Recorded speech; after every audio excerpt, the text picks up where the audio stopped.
ආදාලේ දුකනේ කිතු කියන්නේ. එන්නු තාත් එන්නු. එහෙනම් ගෙට ඇවිල්ලා දොර වහගනියකෝ. උදේටලා ඉන්නේ වරෙන් ගෙට දොඩ. ලකෝ තොට පිස්සුද බං මේ පාර අර ඡන්දෙ ඉල්ලන ජගත් මාමනේ බං ඔය. වරෙන් මේට. ආයිබෝන්. ආයිබෝන්. කට්ටියට කොහමද ඉතින් ගෙදර කට්ටියට? මේ පාර ගමෙන් ප්‍රාදේශීය සභාවට ඉල්ලන්නේ මම තමයි. ඉතින් මාව දිනවන එක ඔයාලගේ යුතුයකමක්.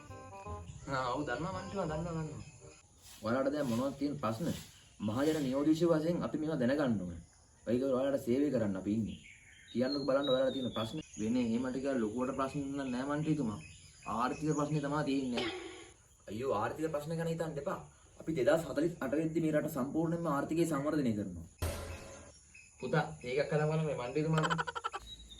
මන්ටිතුමා තේක. ස්තුති පුතා. ඔය පුතා ජපන් දන්නවද?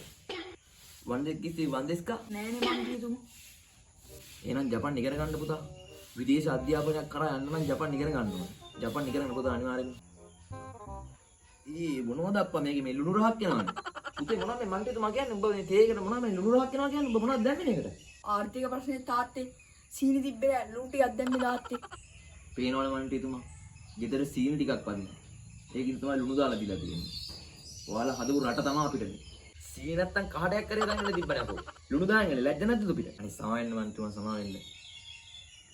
එතකොට මල්ලි මොනවද මේ ගමේ තව තියෙන ප්‍රශ්න? ඒ කියන්නේ ගමේ සංවර්ධනය කරන්න ඕනේ මගෙන් වෙන්න ඕනේ යුතුයකම් මොනවද මේ ගමට? වෙන්න නම් යුතුයකම් ගොඩක් තියෙනවා මන්ටිතුමා. බලන්නකෝ අපේ ගමේ පාර.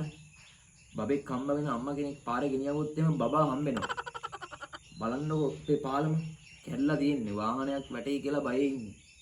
මේව හදලා දෙන්න ඕනේ මන්ටිතුමා. ඉතින් ඔයා දිනෙවොත් නම් කිසි දෙයකට බයෙන් බෑ මල්ලි. ඔයාලගේ පාර මං හයිවේ එකක් වගේ හදලා දෙනවා. ඒ වගේම තමයි පාලම කින්නියා පාලම වගේ හදලා දෙනවා. කිසි දෙයකට බයක් තියාගන්න එපා. මන්ත්‍රීතුමාට ඉතර දෙයක් පුළුවන් නේද? මල්ලි දන්නවද ප්‍රාදේශීය සභාව මන්ත්‍රී වුණාම ඕන දෙයක් කරන්න පුළුවන්. ඒකින්ද බයින්ඩ් බා මම මේ ඔක්කොම කරලා දෙනවා. මාව දිනවන්නකෝ. මන්ත්‍රීතුමා ඔච්චර කතා කරා හිටියා. මන්ත්‍රීතුමා ඡන්දිනේ ලකුණා ගන්නත් බැරිනවනේ මට. කියන්නකෝ බලන්න මන්ත්‍රීතුමා ඡන්දිනේ ලකුණ. මම කටෙන් ඉල්ලන්නේ මල්ලි කටෙන්.